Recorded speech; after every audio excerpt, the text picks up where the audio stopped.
Okay, so we have a longtime Glen/Carl friend here, and this is Pat. And Pat's going to tell you a little bit of what the Ohio State Fair when Carl was hired. Yes. So go ahead. Well, my name is Pat Borchetti, and I used to run Carl's fan club. Yeah. But the way that I met Carl was it was in August of 1972. And we had gone to see Glen at the Ohio State Fair. I was a little girl and I went with my mom and went up to Glen and got his autograph and talked to him. And I kind of hung outside of his trailer, just hoping that I could maybe catch a glimpse of him.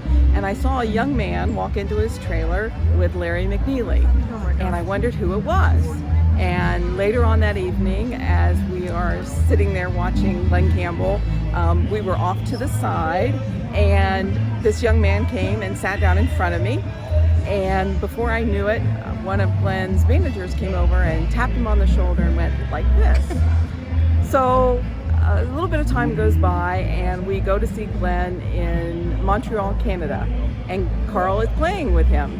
And I made arrangements to meet Carl, and I asked him if I could run his fan club. And he said, oh yeah, great. So we got together, and I said, well, I have to ask you something. I said, I saw you at the Ohio State Fair, and I saw when Joe came over and tapped you on the shoulder and said, come here. And he said, that's when I was hired. That's the moment that I got hired to be the replacement for Larry McNeely. So you saw him going into the trailer. I saw him going into the trailer with Larry when he auditioned. Oh my gosh.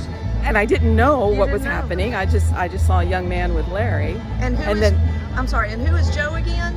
Joe was Glen's road manager. Okay.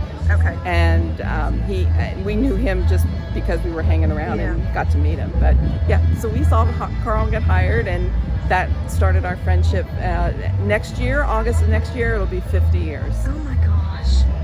So that's my story. That is and I'm such a sticking cool to it. story. I love it. And so now I have, as Paul Harvey would say, the rest of the story. The rest of the story. Because I've always heard Carl's version of it, and now I can add your story to his. Yes. Okay, thanks Pat, we appreciate it. Thank you.